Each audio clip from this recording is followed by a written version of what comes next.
I'll call them sill plate things. I don't even know what I'm going to title this video to be able to explain what I've just done. Alright, thanks for watching too.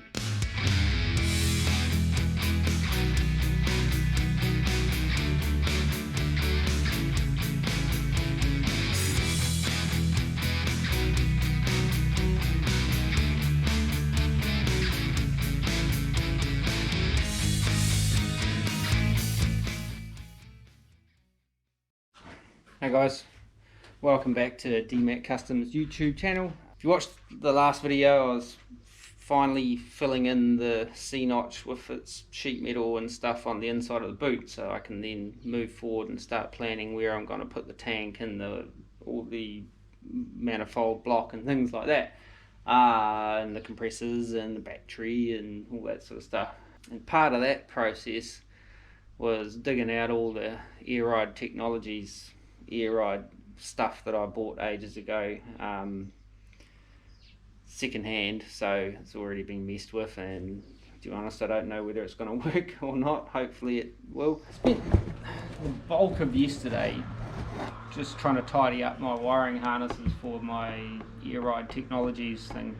Now I'm no auto electrician, and sometimes my logic and electrical logic don't always marry up terribly well, but hopefully I've kind of got that harness all in the kind of correct sort of thing. I got no wiring diagram with the old valve block that I bought, so I had to end up pulling it apart and running a voltmeter and stuff and working out which wires went to which port and all that kind of stuff. So it took me ages, man, you know, because originally this AirRide system was in a 64 Impala, and it was running the older style valves and stuff in all four corners and stuff like that. So just a little disclaimer there in case anyone's wondering. And but yeah, on with the show. Anyway, so been working on that, and the next step is trying to figure out where I'm going to run my cables and all the harness. The harness is huge, but let's have a look. Hey guys, just want to quickly interrupt this video to politely ask you to subscribe if you haven't done so already. That'd be really choice, and yeah, because otherwise you'll miss out on all that is the Area 51 project, and you don't want that, surely. Okay, back onto it. Okay, so this is where we're at this stage with the just placing things in place. We've got a little 3-gallon tank, aluminium jobby, so it's nice and light. Got my little 4-corner manifold and air sensors on the back, and I've just got an old compressor sitting up here just for visualizing. I'm going to run 2, so there'll be another one over here as well. But one of the things that's really difficult to figure out is where I'm going to run on my wiring, because this is, as you can see, a little bit of wiring poking through. I mean, that's kind of almost the extent of what needs to be down this end. But we make our way through all the Morris Minor parts and all the other crap that I've got laying around here. This big behemoth of a thing is the main harness, and then the main AirRide Technologies. This is what do they call it? AirRide Pro 2 or something like that, I think. And so that's got to make its way up to the front. Unfortunately, it would have been a lot easier if all this was mounted down the back and it didn't have all of that, and it was a much shorter sort of arrangement. Now I suppose I could go through and shorten that harness and have the AirRide 2 ECU down the back, and then I'd only have to run keyed power sources up the front, and this particular cable, which is for the controller thing, which just plugs in there. I've just got it off now so I don't bang it around too much. I probably should take that off too. But yeah, so I've got to figure out how to get all this gobbledygook up here somewhere, and then somewhere to mount that little thing. Now originally these 51 Chevs, I didn't know this until I cut the roof off, the wiring would run up through the A-pillars and up over the roof and down the back. There was nothing running through channels and stuff down low on the car, because all it really had was tail lights and brake lights and number plate light that kind of went down the back. So there wasn't really many wires that had to go down the back, whereas in this situation I'm going to have stuff like, oh, they would have had the fuel sender wire, but that's about it. So I've got all this AirRide management stuff. I'm going to have you know, fuel pump wiring, sender, plus all the brake light, tail light, number plate light sort of stuff as well. So what I'm trying to figure out primarily is this, you know, where I could run it under the car or where I could run it in the car. Now, I spent a bit of time under the car yesterday having a look at where I could run it, because I've got the 4-link stuff going on in there now. It kind of makes it's a bit of a, I don't know, it's going to be tricky to run all the, you know, fuel lines, brake lines, all these bloody great harnesses and crap like that down there as well. So I've had an idea. Now, bear with me for just a minute. I've had an idea. This area here, now I found this unusual. I've never had a early 50s Chev before, and this just kind of rolls off and just falls out the door, and they have this these little doohickeys there. I don't know whether this is the right side or what, but this is the only one I've got, and it's pretty well cooked. So I was thinking of making a kind of cable cover type of thing, that so I can run my cables along the inside of the door jamb and have a little kind of step up, step down, then make up, you know, new sill plates, because they're just little skinny bits of pressed aluminium sort of thing. So I figured maybe I could make up a sill plate that any kind of, you know, running cable, all this stuff and all my other electricals that got to run down the back, I can have a box section sort of thing that runs along here, and then I can run the cable up over the wheel tubs and maybe out here somewhere, and yeah, all the way up to the front, up in there, you see, get where I'm going. Not quite sure how we'd deal with it getting around the toe kicks and stuff like that, but once again, I haven't got toe kicks and stuff like that, so I'm going to have to make something as well. So that's my kind of idea at this stage. So might give it a crack and might sort of see if we can fold up a piece of steel and just sort of see how it's going to look, or maybe make some stuff out of cardboard first and just see whether it's going to kind of look half decent-ish, maybe. Yeah. Oh, we'll have a look anyway. Okay, I think I've got a plan. Right, as you can see, been doing some gearbox arts and crafts just for a change, and I think this might be alright, so let's go and have a quick look. Okay, so this is kind of what I'm thinking, is to build something along these lines, but not square sort of thing. So this, hang on, this might be better to show it from this way. So kind of straight up and down here in the door jamb. I just got to make sure the door won't hit it and stuff when I position it and do the final measure and stuff. But have this side here kind of maybe on a, probably not a 45, but maybe a 30-degree angle, sort of leaning back into the floor, so the floor will kind of sweep up into it. Then I can bring the carpet up to sit it on top and make up sill plates, kind of similar to this, but with more of a step up so they sit up on top of there. I don't think it's going to encroach on the door jamb in a negative way.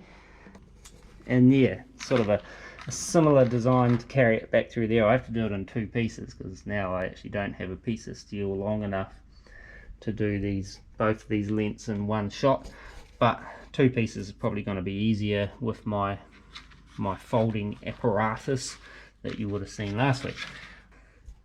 Yeah, so I mean, imagine this, that way this harness, and I can do one for the other side, so I can have all my other wiring all shoot down the other side and up over and into the engine bay and stuff from over the wheel tops, if that makes sense. So yeah, we'd kind of like carry it up through there and probably bring this harness up next to that brace, and then we can sort of tuck in up behind the stuff or run it along here and up and stuff somehow, maybe along those lines. You get where I'm going? So I'm going to use the steel. Like I'm such a cheap bugger that like it's like I don't want to kind of cut stuff until I know I can make it work, and otherwise I end up with offcuts of stuff which I may be able to use last week's faux pas to do the short lengths and behind here. What do you reckon? Give it a crack? Okay, right, so that's, oh, I forgot to show you.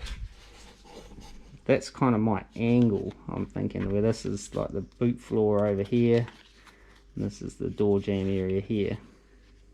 Can you see that? Boot floor here, door jamb over there, cable runs through in there. So that's my profile that I'm thinking, approximately.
Alrighty, so that's kind of what I'm thinking. It's not in the right place yet. It's still got to come this way at the back here, and I'll trim out this, so I only have to make a short piece to go to the end.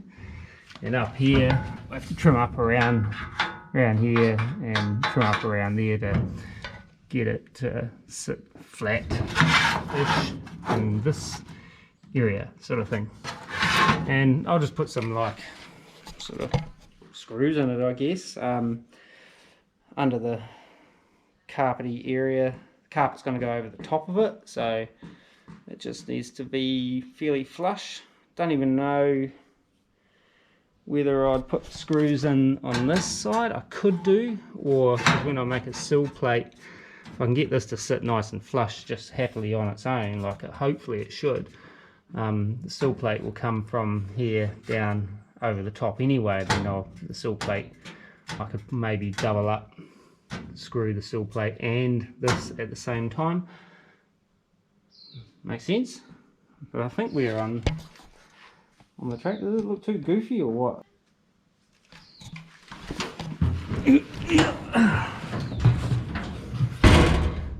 That's the door about shut, so it still does have to go over a bit. So when that's all in the correct place, where do the door rubbers go on these things? That's another question. Will this foul up door rubbers potentially? I don't know, do they come down? They don't come on this side of the door, eh? So, that should be alright. Right, so start with trimming up some of this. Maybe take out that.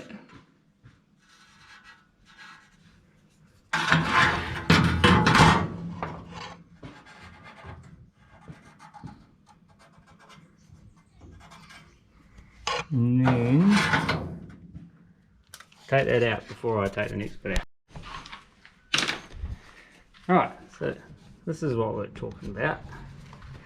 Trimming this away, so any wiring and cables. I can probably still trim this back a little bit further, but I just wanted to get this kind of sitting kind of where it's going to sit. Now, I've just got to mark back here. I'll take some of this out. So maybe go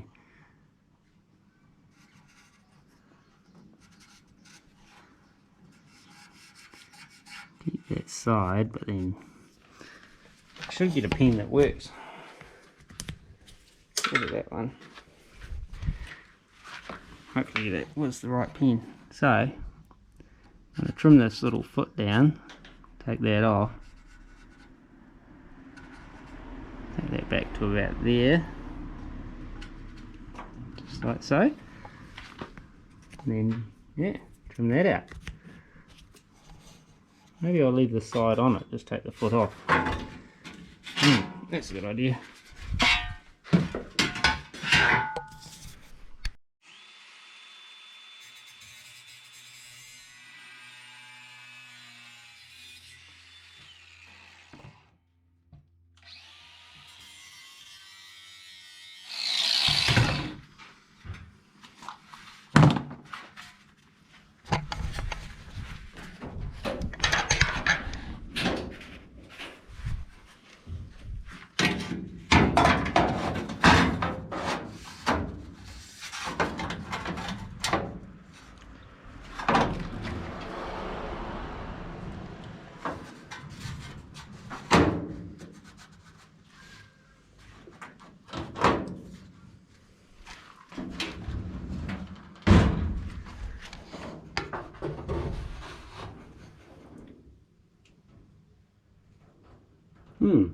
Okay.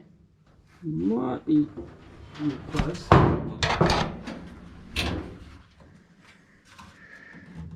Okay, so we've got a few deviations in the profile of the floor, obviously. So what I'd probably do is maybe put a few screws in it and then just hammer it to the shape of the floor and put a few more screws in it. You reckon? Got to find some screws that'll be suitable and make sure I'm going to get that in the right place. I might push this back, leaves a bit of room for upholstery trimmy stuff to maybe kind of fill in that little gap there, and then that kind of evens that gap there up. You know what I'm saying? Alright.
Update. This is my plan. I think it's going to work. Now I've just got to make another one of these for the other side, but and then make a piece for down there, and then drill some holes and get some grommets and stuff like that to run wiring through down the back end there. Probably drill a hole right down in the corner that wiring can run through. I mean, it could, yeah, no, I'll drill it down in that corner so if anything's visible, it'll be hidden by their seat and the upholstery and stuff anyway. But yeah, so that's my plan as it stands at the moment. I haven't actually got enough screws to screw it all down. That's all I had. Well, they were all the same anyway, that I can replicate when I go and buy screws to fit. Shut the door. You'll be able to see this. So that leaves a reasonable gap there to allow for interior upholstery and the sill plate. There's two little screws I've put on the outside. I wasn't intending on putting any of those in, but needed it to kind of help hold it down for now. Hopefully they won't have to stay there. Well, they might. I suppose it wouldn't hurt. The tricky part will be making the sill plate and getting holes in the same place, which will be tricky. And anyway, lunchtime, and then I'll come back and might make another one of these for the other side before I move on to the little bit. Okay, so as where was I? Okay, got both the door sections done. Now we've just got to work out what we're doing for the back there section. Pretty straightforward. It's kind of, well, I've kind of done one, but it's a bit and probably alright, but I was just trying to use up my little boo-boo from last week, and I forgot there's some little, I measured from the wrong place, let's put it that way, but it'll be alright. It's I'll just make them both look the same, so we'll go from there. So got one kind of roughed out, and I'm just in the process of working out the other side. I just have to make a mirror image of it. So I just got to cut that out, fold it up, and kind of screw that in place and drill some holes and do all that kind of stuff. So let's get at it.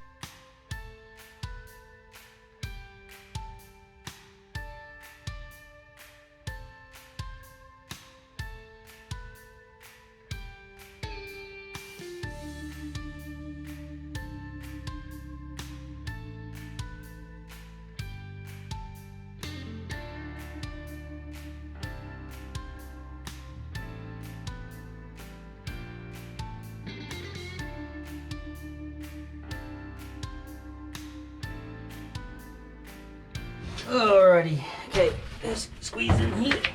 Okay, so bored some holes where my cables will come through.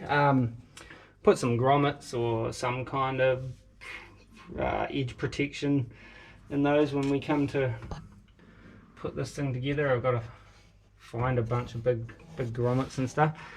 Essentially, this is going to go in here like so. Now I'm going to leave a bit of a gap in here, kind of just because that's how it landed, no real reason, and but it's more just once the cable gets through here, it's got some sort of protection. Up under here there's not going to be much impacting it in any way, I think. Worst comes to worst, I could put a little lid over the top of that anyway, but the inner door, inner panel, and that'll come down and cover all that up. So just got to screw these in and just do the final sort of fit up. At the moment they're still a bit all over the joint, but I've only got 3 screws left, so I might have to steal one from one of the other places and screw these in, and yeah, get into that. Nearly there.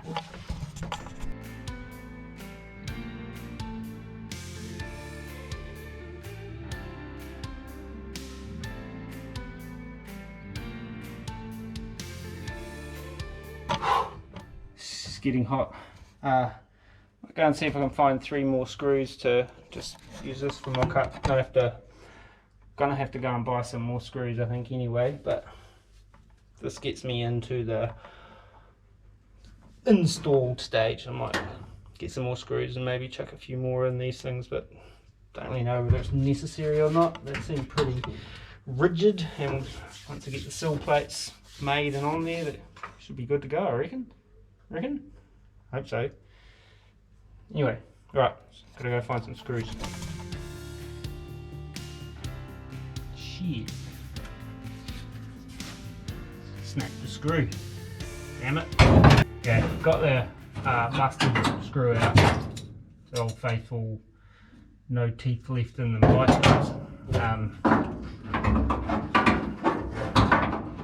But if anyone's looking for something to buy me for Christmas, or just because I'm a good dude, my scripts could would be appreciated.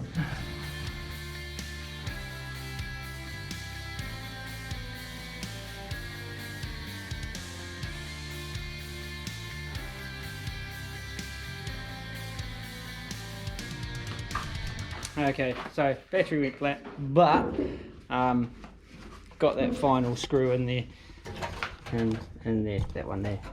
Won't say it didn't go without a fight, but, and it's probably just as well that's not the final screw that's going to stay in there. But yeah, conclusion, got my little cable trays. I'm going to put some more screws in here once I've bought some more shorter, nicer screws, just so it's nice and rigid and secure. And it at the moment doesn't have any cable under it, but I'm hoping it fits. I probably should confirm that, but I don't see why it shouldn't, really, eh? You know?